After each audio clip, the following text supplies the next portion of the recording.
Hello everyone, Don here with a progress report on my war Corsair mods. As you can see, I went ahead and worked on my spinner. I got the 4-inch tube in to make the spinner. This is my first one. Little center hole. That'll be drilled out to a particular bolt size, 1/4, 5/16 or something like that. You can see it's welded on there and not too bad. If you look close enough you can see where it was welded, but it's pretty good. It's got kind of a satin finish to it. I sanded it all down, and the final sand, there's some of the shadow of the weld. And then my friend who's got the P47 Thunderbolt, I'm making him one. So this is what it looks like when it starts. These are those semi-spheres I bought off of eBay. I got 14 of these things. And this was a piece of 12-inch aluminum pipe, 4-inch diameter for like a turbocharger discharge, cold side. And it had a rolled bead on each end, so I ended up cutting the bead off the ends, and it turns out the things weren't even straight. They were crooked, and they just beaded it. And then so when I put it in the lathe and turned it off, the bead wobbled, the rolled bead. But I cut it as close to the edge of the bead as I could on both ends. And of course, the chuck kicked it out once or twice trying to part it with a parting tool, but it's pretty good. This is going to be the second one for my friend, but you can see how I fuse it together first, just like I do the stainless. I just take the TIG torch and I meld them together, and I go back over it and build up some weld so it kind of penetrates. I can't see in that one, but it doesn't penetrate all the way to the inside.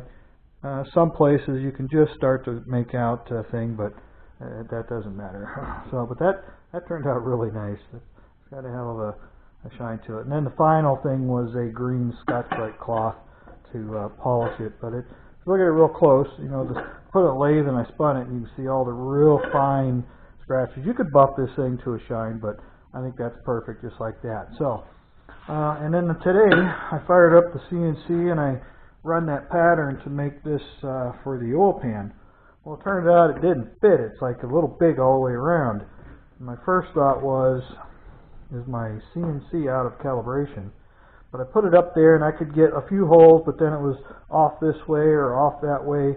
It just seemed like it was a little large. So I grabbed the oil pan, took it inside, and I took a ruler, 12-inch ruler, and I laid it right across these bottom 4 holes. And I put it on the center line. And then I measured from center to center. And as you can see, I got some numbers on here. These are 45 millimeters, these are 50 and 45. So I start with this hole, and then I measured up to this one. I clamped a ruler right here, put another ruler with a metric scale on it, and luckily it worked right out to exactly 69. This one I think was 109, 164 up for that, and then 233, and then I come across 25 referencing this 0, and over 25, over 40, over 54. So I got the XY coordinates all the way. And after I finished all that, I still had the wooden pattern that I drew this up on. I put the oil pan on it, drew it, and then I used it for the measurements based off of that center hole. That was for the oil a breather tube in the front of the block. So I ended up throwing this on the board, and sure enough, the whole thing was bigger. All these holes were just outside of it, and some of these edges are hitting up in the thing. But I could get like 3 or 4 bolts in, but the rest of them, they just would not line up.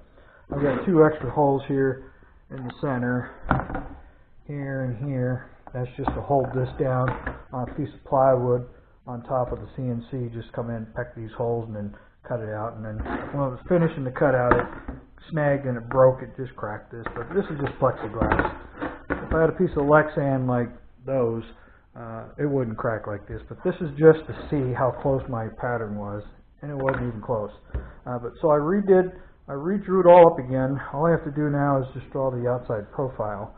I'm going to copy basically this. This one's fairly close. So I'm going to recopy it for the outside, and then I'll cut another one and try it. If that works good, then I'll get me a piece of aluminum. It's either going to be like 5/8 or 3/4 inch thick.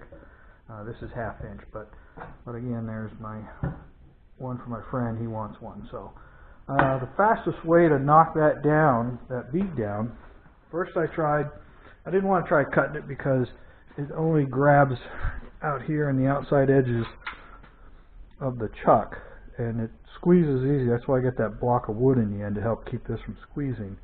But what I found to work the best is right there, that angle grinder. Put this thing on slow speed, back gear, and then run it in reverse, and it just barely spins. Then have that thing running and just work across that bead, and that knocks her down really fast. Then I have some 80 grit. I sand the whole thing down with 80 grit. And I had some red's coarser than the green, but this piece was in the kitchen for scrubbing pots and pans. Now it's no good for that, but I need to go buy a couple more reds, a couple more of these greens. But after hitting it with this, you know, I even tried this as 80 grit, but that didn't work. That just tends to put more scratches into the finish. So I just stuck with the 80 grit. And then after the 80 grit, then I hit it with this, which is, I think, 240.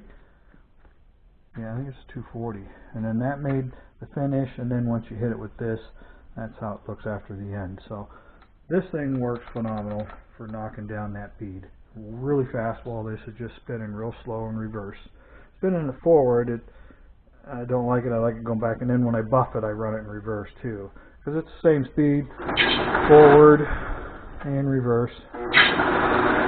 But when I put it in the back gear, there's a pin here. You pull this little peg out, and that disengages this gear. Disengages this from the pulleys, and then you pull this shaft out, and that locks it into back gear. And then you can see how slow it turns. And that's what I do. I spin it that slow to run that. So that other one's ready to start polishing, sanding her down and get her polished, buffed up for my friend for his P47. But I still have to make the backing plates and everything for it. And then here I took a piece of stainless I had that was, it turned out it's only 28 thou. It's too thin, but I welded it together, and this stuff is horrible to weld because it warps so easy. And I ground it down, and I can see where it's breaking through on the weld, but it looks like shit, so I'm not going to use it. But that's basically 5 inch. Again, let's see, let me turn my light on here. The idea is, well, I gotta show you what I've got done. Down here. So there is, this light is so bright, but there's my exhaust. This moves. Right now it's tight, it's snug, but it will move. These tubes are slip joints here, which really seems to be putting a hell of a glare on the exhaust, but now you can see how the exhaust looks. 2 1.5 inches, 1 3/4 inches, 1 3/4, 2 inch. So that's essentially done. But anyway, this is meant to go something like this. Now this is way longer than I need.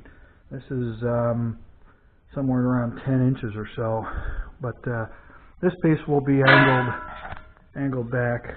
I just pulled it down earlier, but it's tight. It'll move once it gets running. That thing will probably loosen up and fall just like that as it heats up.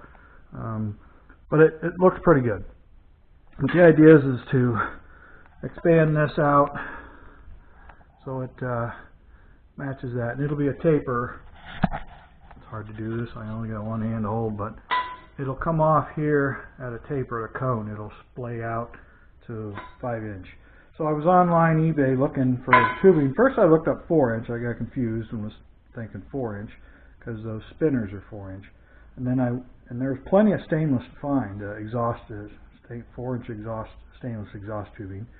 So then I went back in and I researched for 5 inch, and I found a piece of 5 inch. I think it was like 30 inches long or something. It was $45 or something like that, 45, $50. So I'm going to order that because it's basically it's 17 gauge, which is almost 50 thou, 40 some, 47, 48, 49 thousandths thick. So twice as thick as this. Like I said, this is only 28, so but it's too thin. And then again, this will be a lot shorter because once it's up in there, then it's got to come out the back end and either go right out here, or if I mount it to the side, I can run it out here. But it's got to clear the cowling, whatever I do. So, and then again, that cover, it fit in there. You could like get a few of these bolts in, and maybe one or two somewhere else, but they were just all out. It does want to kind of hit here, which won't be a problem. But in some areas it was a little wider than it needed to be, you know, along the edges here or something. It was a little wider. It wanted to touch here.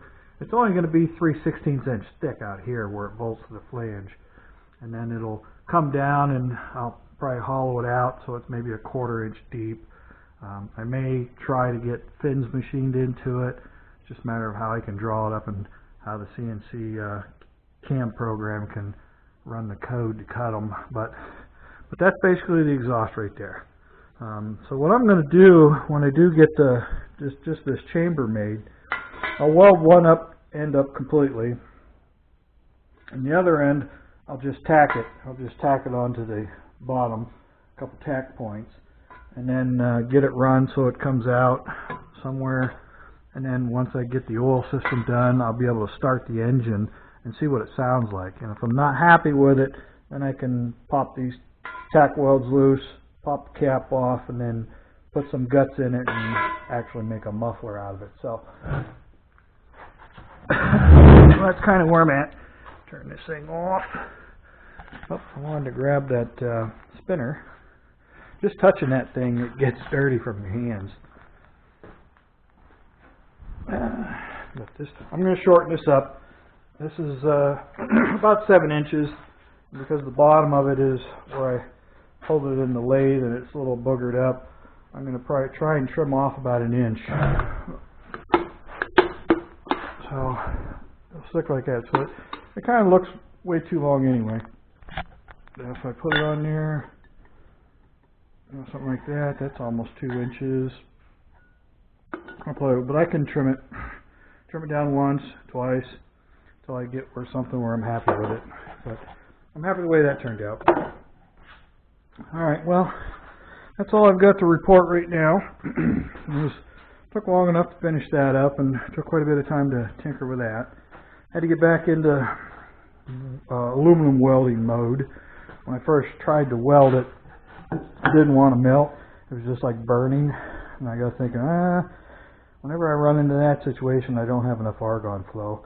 And plus I had the tip hanging out. I had a fresh stick of tungsten, and it was hanging out long, so I snapped it off, resharpened it, and that helped, but it still wasn't going good. And then I remembered, I need more argon, so I went from 10 SCFM or whatever it is to 15 or more, and then it finally started pooling, puddling, and it just welded, you know, perfect after that.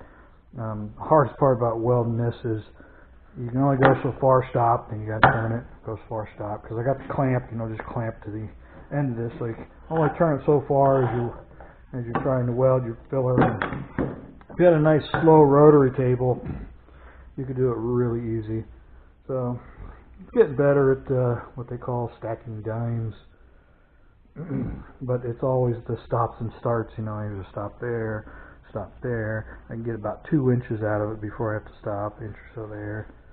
So, but it's pretty good. And like I say, that's just a piece of 3/4 inch to kind of grab it with the lathe. It's not crushing. There's a little ding in it there where it had kicked out trying to part this thing. It popped loose, and the jaw would put that little dent in there. So this is all getting cut off anyway. So I'll retry this. I gotta look around. This just happened to be a 1 foot by 1 foot piece. I gotta look and see if I have another piece laying around somewhere. I'm probably gonna have enough of that Lexan left over that would work better. It won't crack as easy. I just happen to have that one chunk left. It's got to be, these are only about 6 or 7 inches, and that big old 3/4 inch piece there. but I like plexiglass so I can see through it. I can always go to Lowe's. I think this piece of aluminum sheet, thin sheet back there. But I think I'm probably out of little chunks of plexiglass. So, got this, that's for the winch canopy. But I'll figure out something. I can go grab another small piece of this at Lowe's. They sell this stuff in small sheets. They even sell the Lexan. But it's just a pattern. I don't even have any thin material, wood or anything that I could cut that out of. But whenever I put that on my table, it always has to set on a piece of sacrificial material because you got to go deeper than the part and cut around it. And I can't put it right on the aluminum table because it'll dig into my table. So, and always bolting it down is always the pain in the butt. That's why I had these two 5/16 holes for 1/4-inch bolts to bolt it right through the plywood, right to the table. So I'm just drilling the holes and then profiling it. But when I go to cut the aluminum will definitely, it'll have to be, you know, like this is the pattern. It's going to have to be clamped and bolted somehow on each corner to hold it perfectly steady, and then machine it, and then be able to flip it over and machine it. So basically, to flip it over, mill out the pocket in the bottom, that way it leaves the flange all flat, and then flip it back over and reverse the pattern in the software, and then come out and then cut it down to make this the right thickness, and then the top and anything else I want to do. So it's a lot of pre-planning when you're CNCing. Alright, I'm going to go ahead and enter there. Playing around with this tire today. Just a friend came over and I was talking to him, but when this thing is vertical and you get the wheel off, it doesn't center itself. But if you angle this down a little bit and you put weight to it, that wheel centers itself. So just playing around with that. Alright, I'm going to go ahead and cut her off there. Again, appreciate everybody taking the time to watch my videos. Feel free to leave any comments, questions, concerns, and I will get to them as I can. And I got one more day to tinker around with some of this stuff before I guess go back out and go back to work. So I may grind on this tomorrow, but if I can find a piece of material, I'll make another one, make sure it fits, and I'll see about getting the piece of aluminum I need to make that. So, alright, I'm going to cut her off there, friends, and as always, feel free to leave any comments, questions, concerns. I answer as they come along, and I will try and get another one up. If not tomorrow, it'll be this coming weekend before I can get back to this. Still waiting on the lights. Haven't heard anything on them yet. So, what else? I'm trying to. I think that's all I got on order right now. I'll order up a piece of 5-inch stainless tubing and then go from there. So, all right, everybody. I will see you on the next one. So for now, this is Down and Done Out.